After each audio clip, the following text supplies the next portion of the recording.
morning, Riders. Today is Friday, March 29th, 2019. I'm Ariana O'Brien. And I'm Chris McCrae. I know that the class of 2019 makes being a senior look easy, but trust me, it's not. Here are some tips for the rising seniors.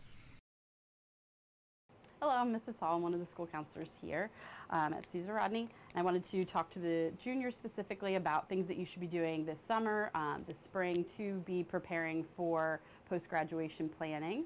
Hopefully by now you have met with your school counselor. If you have not, then we'll have to catch up with you for sure. So if you are planning on going to college, things that you want to start working on, talking to your teachers, thinking about who you may want to request a letter of recommendation from if your colleges will require those.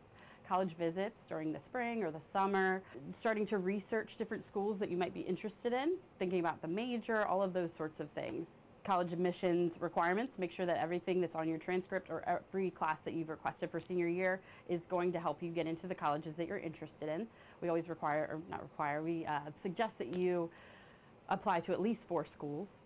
So college visits, all of those sorts of things will be great. If you're planning on going to a trade school or doing an apprentice, just starting to research those sorts of things, researching careers and what it takes to get to those careers that you're interested in. If you're interested in the military, we'll be doing the ASVAB one more time this year at the school, and then next year we'll do at least 3. You can meet with recruiters. Mr. Vogt is a great contact if you're interested in the military.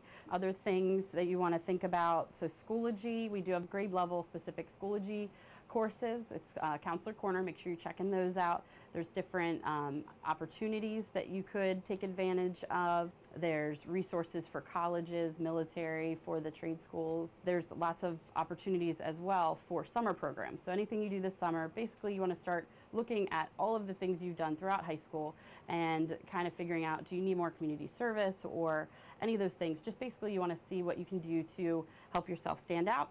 And as always, make sure that you finish the year strong, keep those grades up, have a great rest of your year. CR's early childhood students went to Alan Frear and taught the students a lesson on net neutrality. Let's see how that went. The Cesar Rodney High School FCCLA recently went down to Alan Frear Elementary School to teach the children there how to keep their screens clean. They prepared a lesson to teach the children important rules about the internet and internet safety. Hi, I'm Hannah. Caitlin, Maddie, and I went to Allen Frear Elementary School to Miss Fiesel's class to teach their kids how to keep their screen clean. We thought that there was a problem with kids not understanding that things you post online can follow you forever, and we wanted to encourage them to keep things positive. When we got to the classroom, we read them the story, The Technology Tale by Julia Cook, about how everything you post does follow you forever. Next, we gave them questions about the book to help them understand their knowledge on it and just to get to see what they thought about the book. We got them to make think gloves, so they had gloves and each finger had a certain word on it so they could type, it was THINK and then thoughtful, helpful, inspiring, nice, and kind. And then after that we gave them a follow-up sheet, which was just a little post that we printed out so kids could write a nice post about someone online. Overall, the children learned the importance of being safe on the internet and the possible consequences of what they post online. All thanks to Cesar Rodney High School FCCLA. Everybody keep your hands out. I'll take a picture. Keep your hands out. Thanks, Emily. And now for our segments. Good morning, Riders. My name is Cameron Nestor. Let's get into the weather. Today we're going to look at some cloudiness and sunshine throughout the day. Saturday, it's going to be a beautiful day to go for a run or enjoy some outside activities. But Sunday, be prepared for a few showers, so limit your time outside on Sunday. Monday and Tuesday should be sunny for the most part. Wednesday and Thursday will be a mix of sunshine and clouds. And Friday, we are looking at some possible showers again. So that's all from me. I'm Cameron Nestor, and let's go Riders. Dining with Dom. Dining with Good morning, Riders. This is Dining with Dom, bringing you your lunch menu for next week. Now, Monday we have homemade lasagna. Tuesday we have sweet and sour chicken. Wednesday we have soft beef taco. Thursday we have Cupid sandwich or Italian sausage. And Friday we have buffalo chicken and macaroni and cheese. Thank you. This has been Dining with Dom. Why is it that stores that are open 24 hours a day, 7 days a week, have locks on their doors?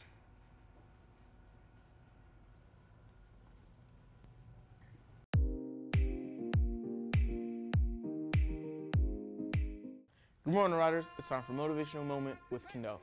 Today's quote is by an anonymous source, but it's still powerful. It reads, "Every day is a new beginning. Take a deep breath and start again. Don't dwell over things that happened in the past. Just keep moving forward." This has been Motivational Moment with Kendall. Thanks, everyone. Well, that's all we have for this week. And don't forget to tune in after the credits for Antonio's Rider Review. I'm Ariana O'Brien. And I'm Chris McCrae. And let's go Riders.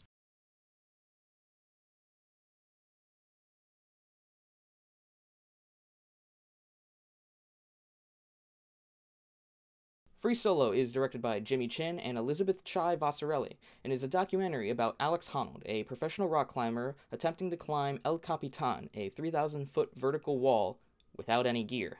Welcome to Rider Reviews. This is Antonio Rivera. Some quick background: this movie was the Best Documentary Feature winner at the Oscars this year. Free Solo is one of the most nerve-wracking films I have ever seen, but it is also a very inspiring film about pushing past your limits and is an incredible feat of human perseverance.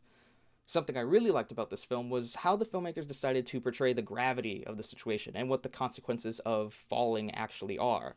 We all know that if you fall from a high enough point, you will die.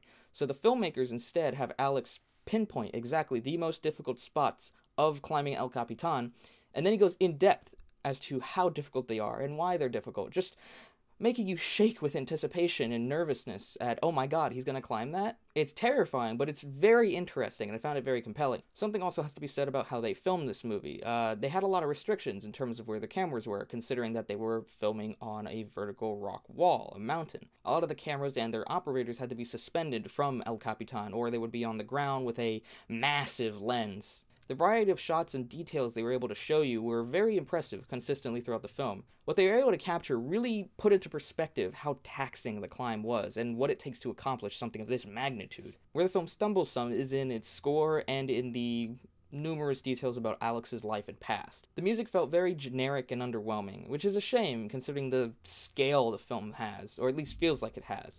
It certainly deserved better music to go along with the final climb. Also, whenever the film deviated from Alex's interest in activities and climbing, I felt the movie drag a bit, and it simply just wasn't as interesting or compelling. I definitely found a lot to like with this film's presentation and its general concept, despite it lacking in the music department and some of its moments of tedium. It is currently available to stream on Hulu.